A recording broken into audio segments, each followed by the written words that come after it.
welcome you here this morning. I'm glad that you're here. I'm really a firm believer that we're here not just because you got up this morning and said, well, I don't really have anything else to do, I might as well show up. I believe that there's a stirring that happens in us at times. You know, there's these moments where God draws you to Him in order to share something. And so I'm hoping that in our time together, as we've been praying about this time, as many of you have known, and I've shared this before, that early before you ever get here, actually before the lights even get turned on, the ladies kind of come through and they're praying for the pew that you're sitting in. So you are actually what we would consider to be sitting in holy ground. And so God has drawn you here. There's something for you in something that we're going to talk about. Maybe it's just the music, maybe it's the prayers, but there's something that is here for you particularly. And we all want something in our lives. We all want to know, why are we here? What is your life about? Where do we get started? Where's my life going? What is it that I'm supposed to be doing? There are moments in our lives where we just feel like sometimes we're just spinning the wheels. And I want you to know that, for me, this is a place for you to really get started, for you to begin. I believe that we all at one time or another, have you ever been to like the mall where they have those big kiosks, and they have a map of the mall, and they'll say, well, Sears, if it used to be there, would be down on this side. JCPenney's would be down on here. But then there's this circle right in the middle, and it says, because you are here. And how many times do you really want to know, where am I? Now, I don't just mean with God spiritually, but I mean, tell me, how's it going with your career, with your life satisfaction? How's it going with your family? Where are you? Where are you going? What are you looking for? And so we've been thinking about that as a church, about where do we go from here, especially during the season of harvest, of Thanksgiving, of autumn. We've been talking about where do we go from here? And there's a couple of things that I want to kind of give you, if you can, just a moment to give you a little insight into where my mind tends to wander from time to time. I believe that this is a place for all of us to find what we've really been looking for. That centering part, that part of our lives that perhaps has been missing, that catalyst, if you will. That's a chemical term, by the way. Didn't know if you knew that. That's a chemical term. A catalyst to bring change to the ordinary elements of your life, to kind of help them to coalesce into something bigger. And here's what I'm thinking about, and I want you to think through this with me. If you were to begin and you were to say, I want to belong to what kind of a church? What kind of a church do you want to belong to? I believe that you've all had different church experiences. Some good and perhaps some not so good, right? We've all had different backgrounds. But I want to belong to a church, or I want to help us belong to a church that people love to attend, right? That when we do the announcements, have you ever noticed in our announcements, they're kind of mixed with a little bit of laughter? Have you ever been to a church that was afraid to laugh? A church that was so stiff and so cold that you felt even the walls were afraid to breathe. And maybe it was a little bit scary.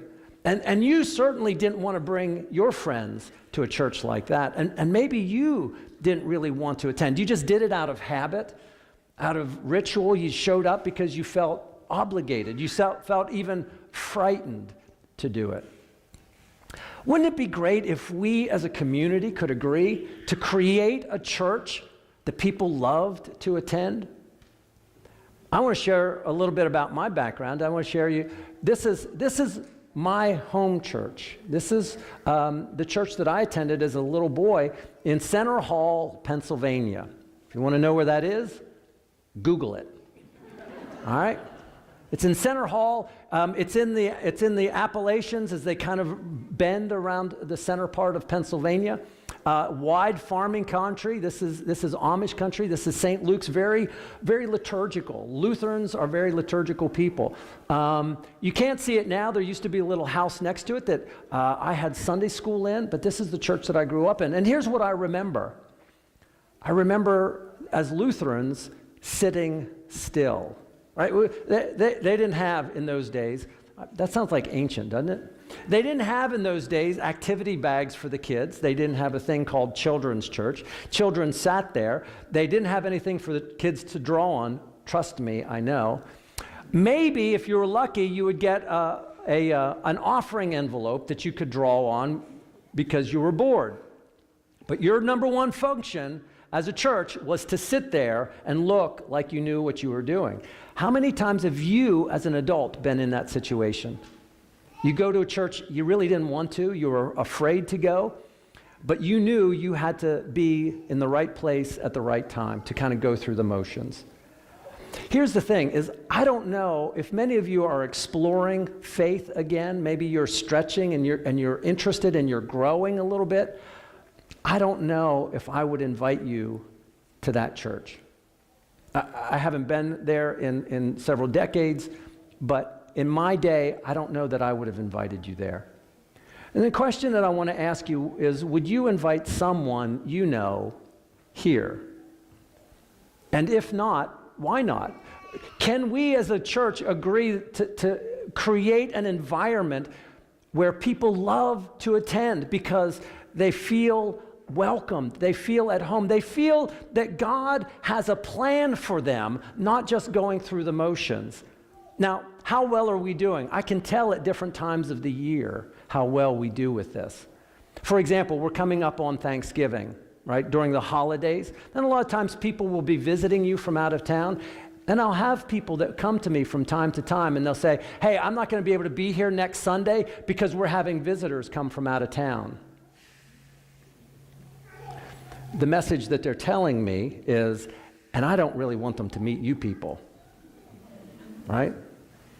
There was a guy I did a funeral several years ago, and he was from Alabama. And he lived on a lake. He had a very big house, and he said, people love to come to visit my house, live on the lake, get some rest. And he said, I love it, but they can only come under one condition, and that is they come to my church every Sunday and see my people, see my extended family. Wouldn't it be great if you belonged to a place like that? Somebody visits you from out of town and say, hey, you got to meet some of these people. They are the best people around. They will change your life. They will make you feel like $1 million or like $1.6 billion. Right? I want to belong to a church like that. I want to belong to a church that helps people learn and grow and thrive. We all are learners. If you can sit there this morning and say, I've stopped learning, that's because you're dead from the neck up. We're always learning. The question is, are you learning the right stuff? Are you learning from Fifth Avenue, from good marketing, from what everybody else is wearing and what everybody else is doing? Or are you learning from tried and true values that have been tested for centuries? Have you been learning what God has to say? That's what I want. I want some place that's going to help make me a better person. And I also want to have a place that helps lead people into a better, stronger, healthier life with Jesus. Life is not what you own or what you possess or what you do. It's about your character. It's about who you are. And so if that's of all of interest to any of you, maybe you're sitting there saying, that's what I've been looking for, then here's the good news. This is the place to start. It's time to get started. Right? But here's what I found. How many people do you know that you live with? Maybe this is even descriptive of you. How many of you look like this? How many of you, when you think about your faith, or if somebody were to look at you during the course of the week, they're just kind of like, right? What does that mean? It means we're going through the motions. And that's the point of that video. Most of the time, we're just doing time. And I don't mean just in church. I mean in your marriage. Are you growing? What about your friendships? What about your work relationships? Are they maturing? Are they going just beyond a paycheck? Are you learning to see yourself different? Are you just kind of doing time? And here's how you life, same old, right? Just the same old routine. Every day is the same. Every day is not the same. The difference is every day you bring you to every day. Your mindset is what shapes the day as you confront it. How do you see it? Are you looking for new opportunities? Are you looking for God to come to you that day? See, most of us look at our lives, whether it's our relationships, our life, our church, our health, and we say, really? Is this as good as it gets? Have you ever said that? You've been running for a long time, you're trying the hardest, and you say, really? This is what it's all about? See, most of the time we just kind of go through those stages. Mark Twain, the great satirist who wrote a lot of just great literature, American literature, once said, the two greatest days in your life are the day that you were born and then the day you ask why. We, as a church, as a community, we want to help you answer that question. Why are you here? What's your gift? What's your talent? What are you talented for? What has God put you here? I always go back to that old story in the book of Esther. Mordecai comes to Esther. Esther's like, oh, geez, what do I do? Do I go to the king? Do I not go to the king? Do I go to church? Do I not go to church? And Mordecai comes to her and he says, Esther, how do you know that you are not put in this place and at this time for this moment?